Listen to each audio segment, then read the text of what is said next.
জনাব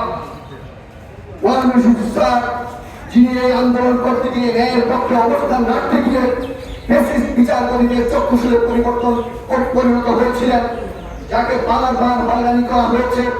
আমরা এখন তার কাছ থেকে সেই মূল্যবান বক্তব্য শুনব। এখন বক্তব্য রাখবেন সুপ্রিম কোর্টের সিনিয়র অ্যাডভোকেট জনাব মোহাম্মদ ওয়াসিম রশিদ স্যার। বিসমিল্লাহির রহমানির রহিম। আমার প্রিয় আইনজীবী বন্ধুগণ,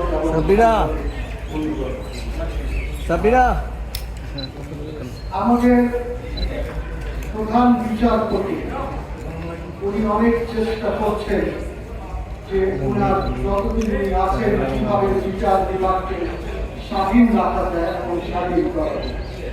আপনারা দেখেছেন ইতিমধ্যে উনি বাংলাদেশের সব বিচারককে এনে এখানে ওনার কথা বলেছেন এবং আশা করি যে ওনার টার্মে এই বিচারালয় 100% ঠিক না হলে অ্যাটলিস্ট 70-80% ঠিক হয়ে যাবে। তার কারণ হচ্ছে যে আইডিয়াল স্টেটও হয় না, আইডিয়াল বিচারালয় হবে না, আইডিয়ালিজমের কোনো কাজ হবে না, কিছু কিছু ঝামেলা থাকবে। Never expect this country to be an ideal country.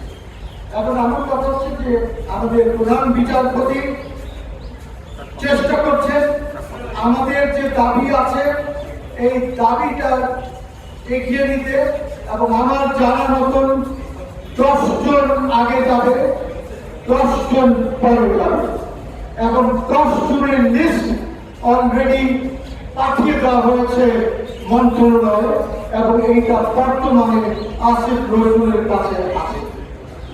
এর মধ্যে এইগুলি হয়তো থাকবে না, তবে যে প্রবলেমটা হচ্ছে সেটা হচ্ছে আমাকে এক বিচারপতি বললেন যে আপনারা যখন বেল নিতে এসেছেন আপনাদেরকে বেল দিয়েছি, উকিল সাহেবদেরকে দেবো না কাকে দেব, সে আমাদেরকে বেল দিয়েছে, আমি ছিলাম তার মধ্যে, সেও ছিল।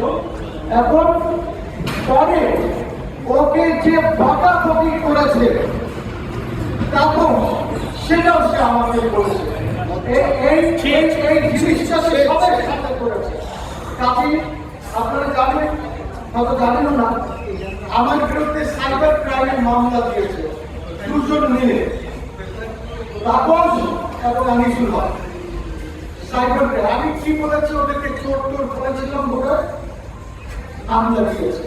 যে মামলা রায় হয়েছে, মামলা শেষ হয়ে গেছে, যার জন্য আমাকে 6 সপ্তাহ দেশের বাইরে থাকতে হয়েছে। বিকজ টিভিতে যখন এই জিনিসটা চলছে তখন কিন্তু ওদের কর্মকর্তা বলেছে যে আমাকে তারা অ্যারেস্ট করে, তো সেটা শেষ হয়ে গেছে। এখন আমাদের বিরুদ্ধে কন্টেম্প হয়েছে। আমার কাছে তথ্য আছে যে কন্টেম্প যেটা হয়েছে, প্রথম কন্টেম্পটা যেটা হয়েছে, যেটা আমি আর তাপস সাহেব আছে কন্টেম্পার্স, এইটা তাপসের সাথে আলাপ করে চিফ জাস্টিস করেছে, আলাপ করে করেছে, এবং এইটা আমাকে ভিতর থেকে বলা হয়েছে। এই ছিল জুডিশিয়ারির অবস্থা। এখন আমরা যেটা চাই যে 20-25 জন তাদের নিজের বিবেককে জিজ্ঞেস করে যে কারা এইসব কাণ্ড কারখানা করেছে, কারা সিন্ডিকেট করে, কারা ঘুষ খায়, এইগুলি নিজে জিজ্ঞেস করে যদি ওনারা চলে যান তাহলে খুব ভালো হয়। আর না হলে ওদেরকে বের করতে হবে, এবং আমাদের এই আন্দোলনটা অব্যাহত থাকবে। তার কারণ হচ্ছে যে আমাদেরকে প্রেশারটা বজায় রাখতে হবে, প্রেশার থাকতে হবে। আমরা যদি পারি প্রত্যেকদিন করবো, প্রেশার যদি আমরা ছেড়ে দেই তাহলে কিন্তু হয়তো অনেক কিছু নাও হতে পারে। আমরা আসেন, আমরা সবাই মিলে আন্দোলনটা করি, এবং ওরা ইস্তফা দেবে না আমাদেরকে ঘাট ধরে ওদেরকে বের করে দিতে হবে, এইটা ওরা করবে। যেটা ভালো মনে করে তারা করবে। আমি ওদেরকে ইস্তফা দিতে বলছি না, আমি ওদেরকে কিছুই বলছি না। 20 জন 25 জন যারা আছে এদেরকে যেতে হবে, তারপরে যদি আরো হয় ওদেরকেও যেতে হবে। এখন তারা সিদ্ধান্ত নেবে কি করবে, আমরা আমাদের সিদ্ধান্ত নিয়েছি।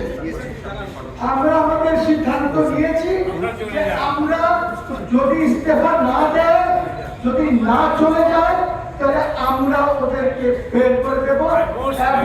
এবং আপনাদেরকে বলে রাখি, আমাদেরকে ছাত্ররা বলেছে যে আপনারা বলেন আমরা এসে টেনে হেঁটে ওদেরকে আমরা বের করে দেব। আমরা মানা করেছি, আমরা বলেছি যে না, এটা করে না, তাহলে বিচার বিভাগে একটি কলঙ্ক হবে যে এখানে বিচারকদেরকে এইভাবে ট্রিট করেছে। আমরা এখানে যা আমাদের দুলাল করেছে, দুলাল ল সেক্রেটারি আমাদের ফর্মার চিফ জাস্টিসের সাথে, সেটা আমরা করতে চাই না। এই জন্য আপনারা চলে যান, আপনাদেরকে ওই বিচারালয়ে আসতে হবে। তবে আমার একটা কথা আছে, এই যে 20-25 জন যাবে, 30 জন, এদেরকে অ্যাপেলেট ডিভিশনে প্র্যাকটিসের অনুমতি যেন না দেওয়া হয়। সেকেন্ড হচ্ছে ওদেরকে যে পাওনা আছে, টাকা পাওনা, এইগুলো যেন না দেওয়া হয়। তার কারণ হচ্ছে যে তারা অলরেডি অনেক বেশি ঘুষ খেয়ে, অনেক বেশি এগুলি করে ফেলেছে। আরো একটা কথা বলি, হয়তো আমরা কোনো এক সময় আপনাদের নিকটে নাম বলে দেব, আমরা বাধ্য হব। সবাইকে অবশ্যই সবার সমাপ্তি। আমরা আগামী কর্মসূচি আমাদের কাজী জয়নাল জনুরা আপনাদেরকে জানিয়ে দেব। আরেকটা কথা বলি, আমাদের মামুন একটু আগে বলেছে এটা অফ দ্য রেকর্ড, এটা অফ দ্য রেকর্ড না, এটা অফ দ্য রেকর্ড। মামুন একটা কথা বলেছে যে আমি অসুস্থ দেখলে আমি বলতে না, আমাকে সিনার মতন বলতে হয় যে আমার ক্যান্সার হয় না, সরকার বলছে যে ক্যান্সার হয়েছে, তো আমি ঠিক আছে, সুস্থ আছি। Of the record. আন্দোলনের অন্যতম প্রাণপুরুষ সুপ্রিম কোর্ট আইনজীবী সমিতি সাবেক সিনিয়র সহ সম্পাদক অ্যাডভোকেট জনাব রফিকুল হত্যার ভাষা। আজকে বাংলাদেশ সুপ্রিম কোর্টের আইনজীবীরা দুর্নীতিবাজ দলমত বিচারপতিদের অপসারণ চেয়ে আজকে এই মানববন্ধন। আজকে এই মানববন্ধনে উপস্থিত আছেন প্রিয় সাংবাদিক ভাই-বোনেরা এবং আইনজীবী বন্ধুগণ। আমরা শুধু বলতে চাই, রাষ্ট্রের যে তিনটা বিভাগ, নির্বাহী বিভাগ, আইন বিভাগ, বিচার বিভাগ, দুইটা বিভাগের দায়িত্বে যারা ছিলেন তারা পদত্যাগ করেছেন। নির্বাহী বিভাগের দুর্নীতি তথ্য প্রধানমন্ত্রী শেখ হাসিনা সহ সকল মন্ত্রীরা আজকে তাদের ক্ষমতা ছেড়ে দিয়েছেন।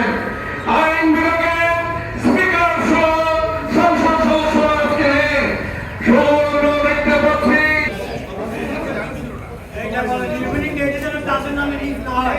প্রিয় আইনজীবী ভাইয়েরা এবং যে সমস্ত সাংবাদিক বন্ধুরা আজকে এই ঐতিহাসিক মানববন্ধন আইনজীবীদের এই মানববন্ধনে আজকে নিউজ কাভারেজ করতে এসেছেন, প্রত্যেককে সুপ্রিম কোর্টের আইনজীবীদের পক্ষ থেকে আমি অভিনন্দন জানাতে চাই। ইতিমধ্যে বক্তব্য এসেছে, রক্তস্নাত বাংলাদেশে রক্তের উপর দাঁড়িয়ে কোন ফেসিবাদের অস্তিত্ব বাংলাদেশে থাকতে পারবে না। বাংলাদেশের সংবিধানের সবচেয়ে গুরুত্বপূর্ণ অঙ্গ এই বিচার বিভাগ। এই বিচার বিভাগকে যারা শপথ ভঙ্গ করে রাজনৈতিক দলের ক্রীড়া